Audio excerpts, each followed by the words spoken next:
Şimdi tabii az önceki dosyada çok kısaca bilgi verdik. İsterseniz önce bir tabloyu görmek istiyoruz. Yani çocuk işçiliğiyle ilgili gerçek durum ne ve tabii ki çalışırken çocuk hayatını kaybediyorlar. Çocuk işçi ölümlerinde nasıl bir tablo var elimizde? Buradan başlayalım konuşmaya. Şimdi herkese merhaba. Öncelikle çocuk işçilikle ilgili tabloyu söylemeden önce biz bu verilere nasıl ulaşıyoruz ondan bahsedeyim. Biz bu verilerin büyük çoğunluğuna basından, sosyal medyadan, ölen çocukların ailelerinden, sendikalardan ve İSİK Gönülleri kanalıyla ulaşıyoruz. Yani aslında resmi verilerin nasıl olduğuna dair çok bir bilgimiz yok. Resmi verilere ulaşamıyoruz. Açıkçası resmi verilerin doğruluğuna da güvenmiyoruz. Yine şimdi gelirsek peki biz kaç ölüm tespit ettik? Sadece bu yıl başından bugüne kadar tespit edebildiğimiz en az 78 çocuk işçi ölümü var. Yani bu yılın başından bu ana kadar. Bu da geçtiğimiz 2013 yılın, yani bizim devlete toplamaya başladığımız zamandan beri geçen 13 yılın en yüksek verisi. Geçen yıl 71'di bu sayı, 2023'te 54'tü, 2022'de 64'tü. Tabi unutmayalım, bunu açıklarken ne diyoruz? En az bu kadar diyoruz. Çünkü bizim ulaşamadığımız muhakkak ki farklı veriler vardır. Yani basına yansımamış, gizlenmiş çok sayıda veri olduğunu düşünüyoruz. Daha önce yaptığımız bir tahminleme çalışmasında da genel olarak bizim verilerimizin %30'u ile %50'si kadar basına yansımayan veri olduğunu tahminlemiştik. Sosyal Güvenlik Kurumu'nun yaş, sektör ve benzeri dağılımlarıyla bizimkileri kıyaslayarak hani bazı verilerin bizde olmadığı, bazı veriler Sosyal Güvenlik Kurumu kayıtlarında olmadığını görmüştük. Dolayısıyla aslında gerçek tablo bundan daha fazla. Yine son 2 yılda çocuk ölümleri içerisinden 16 tanesinin MESEM kapsamında çalıştırılan çocuklardan olduğunu tespit ettik. Yine en az, çünkü tespit ettiğimiz çocuk ölümleri içerisinde MESEM kapsamında olup da basına bu şekilde yansımayan veya bizim bunu öğrenemediğimiz vakalar olabilir. Dolayısıyla en az son 2024 başından bu yana en az 16 çocuk MESEM kapsamında çalıştırılırken hayatını kaybetti. Yine çocuk işçilikle ilgili bir ne kadar çocuk işçi var dersek aslında burada da resmi rakamlar çok net değil. Çünkü çocuklar büyük oranda kayıt dışı çalıştırılıyorlar. Ve TÜİK çocuk şöyle söyleyeyim, biz 18 yaşından küçük herkesi çocuk kabul ediyoruz. Ama TÜİK 15 yaşından büyükse bunu genç işçi olarak kabul ediyor. Ve istihdam araştırmalarını da 15 yaş üstü nüfus içinde yapıyor. Burada iki sorunlu durum var. Bir tanesi tabii ki 15-18 yaş arasındaki çocukların çocuk kabul edilmemesi. Diğeri de Türkiye'de çok sayıda 15 yaşın altında çalışan çocuk var. Bunların da istatistiğine tutulmaması demek. Bu kadar eksiğe rağmen TÜİK 2024 yılında yaklaşık olarak 966 bin 15-17 yaş istihdamına işaret ediyor istatistik çalışmalarında. Bu sayıya MESEM dahil değil. MESEM biliyorsunuz sadece çocukları değil aslında yetişkinleri de kapsayan bir program ve programın işleyişi şöyle: 4 gün iş yerinde 1 gün okulda diye geçiyor. Bu kapsamda da yaklaşık 504 bin, son elde ettiğimiz sayıya göre 504 bin çocuk, yani neredeyse 1,5 milyon çocuk resmi olarak çalıştığı biliniyor. Ama bu sonuçta resmi gerçek rakam. sayının bunun da üzerinde olduğunu düşünüyoruz. Evet, gerçek sayının bunun da üzerinde olduğunu düşünüyoruz. Neden? Çünkü 15 yaş altındaki çocuklar hala tekstil, tarım ve benzeri iş kollarında yoğun olarak çalışıyorlar. Buna ilave olarak da özellikle göçmen mülteci ailelerin çocukları bu istatistiklerde hiç yok. Ne MESEM'deler ne TÜİK istatistiklerindeler. Dolayısıyla sayının 2-2,5 milyona yakın olduğunu tahmin ediyoruz. Bu da korkunç bir şey. Yani Türkiye istihdamının %10'u demek. Evet. Bu kadar büyük işsizliğin olduğu bir ülkede istihdamda bu kadar büyük oranda çocukların olması da ayrı bir çelişkili durum. Yani yetişkinlere iş bulunamayan bir yerde çocukların yoğun olarak çalıştırılması da ayrı bir bu konudaki yorumunuz nedir ne boyuta peki? geldiğini gösteren. Bu konudaki yorumunuz ne? Hani neden, az önce ifade ettiğiniz nokta, yani niye artıyor bu kadar çok çocuk işçiliği? Neden ya da kapitalist sistem çocuk işçiliğine bu kadar çok ihtiyaç duyuyor? Çünkü ucuz ve korumasız. Zaten kendi yarattığı yoksulluğun bir sonucu olarak var. Yani şimdi biz bugün birçok yerde biz de dile getiriyoruz. Birçok kurum da dile getiriyor. Çocuk işçilik yasaklanmalı diye. Aslında çocuk işçilik yasak normalde. Yani en azından şu anda çok tehlikeli iş kollarında çocuk işçi çalıştırmak yasak.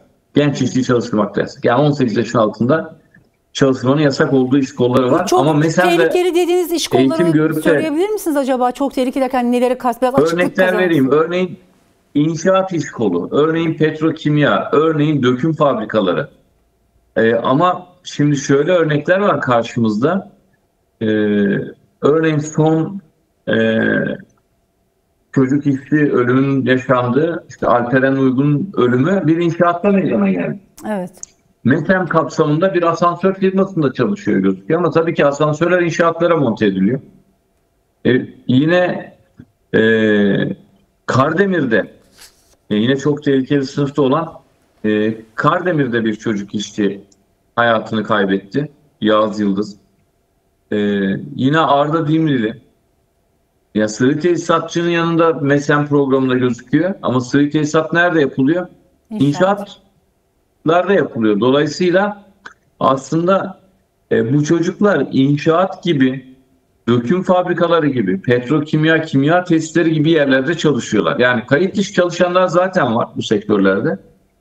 Ama aynı zamanda MESEM kapsamında da bu tür çok tehlikeli işlerde çalıştırıyorlar. Yani çocukların sadece çalıştırması değil, aynı zamanda da en ağır iş kollarında ve çok yoğun sömürü altında çalıştırıyorlar. Mesela Arda Dirmilli bu çocuk 20.30'da ölüyor. Bakın akşam 20.30'da ölüyor. Hiç de öyle masumane 4 gün iş yerinde meslek öğreniyor. Bir günde okula geliyor gibi bir durum yok. Biz bu çocuklarla yaptığımız görüşmelerde öğreniyoruz ki zaten işyerleri diyor ki cumartesi de gelin. Yani aslında fiilen çoğu 5 gün çalışıyor. İş yerlerinde en angarya işleri yapıyorlar. Meslek falan öğrendikleri yok. İş yerinde taşıma, temizlik, ne bileyim yağlı yerlere girme, küçük dar yerlere girme gibi yetişkinlerin yapmak istemediği tonla kirli ve pis zor işleri bu çocuklara yaptırıyorlar. Angarya işleri bu çocuklara yaptırıyorlar. Zaten Türkiye'de meslek edinimi ile ilgili birçok sorun varken ve halihazırda bizim sanayi kollarımızdaki işleyiş bilime tekniğe uygun değilken bu çocuklara gidin bu bilim ve tekniğe uygun olmayan yöntemlerle meslek edinin demek zaten akla da mantığa da uygun değil. Yani meslek eğitimine karşı değiliz. Elbette ki çocuklarımız eğitim alacaklar, bir meslek sahibi olacaklar.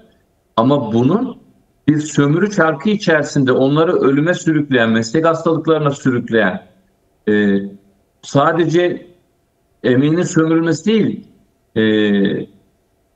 farklı mağduriyetlere de sebep oluyor. Şiddet görüyorlar, tacize uğruyorlar, evet, baskı görüyorlar, psikolojik şiddete maruz kalıyorlar. Dolayısıyla burada tek başına emek sömürüsü yok. Çocuğun çok yönlü istismarı da söz konusu bu programlarda. Evet. Şimdi geçerken söylediğiniz aslında yani 16 çocuğun yani en az diyelim bildiğimiz 16 çocuğun hayatını kaybetti. Bir tane evet, mesleki eğitim merkezinden bahsediyorsunuz ve gerçekten de az önce ifade ettiğiniz gibi çocukların geleceğe bakan, çocukların bugünü bakımından çok tehlikeli bir mekanlardan bahsediyoruz. Ama siz de söylediğiniz yani bir mesleki eğitim de hani bir tercih olarak kullanılabilir belki çocuklar bakımından ya da yoksul aileler çocukların bir meslek edindirmek istiyor olabilirler. Üniversite eğitiminin hani içinde bulunduğu durum da düşünüldüğünde. Dolayısıyla hani bu konuda İSİG'in somut önerisi ne onu da alalım sizden. Biz öncelikle bu konunun nasıl yapılacağına ilişkin kararın tek başına bakanlık tarafından verilmemesini istiyoruz. Bu sürece sendikaların, meslek örgütlerinin, üniversitelerin katılacağı bir komisyonla bu çalışmanın yürütülmesi lazım. Öte yandan dünyada bunun çok örnekleri var. Yani okulda meslek eğitimi gerçekleşmeli. Meslek eğitimi verecek okulların gerek teknolojik açıdan gerekse ekipman açısından eğitim verecek kadrolar açısından yeterli düzeye getirilmesi ve bu meslek eğitiminin okullarda gerçekleştirilmesi gerekiyor. Yani çok basit bir örnek verelim. Bir çocuk torna öğrenecek, freze yani talaşlı imalat öğrenecek. Torna freze makinesi kullanmasını öğrenmesi lazım. Neden gidip bütün güvenlik switchleri sökülmüş, Etrafta hiçbir güvenlik önlemi alınmamış, aslında onu kullanan diğer ustaların bile tam olarak tekniğine sahip olmadığı bir yerde öğrensin.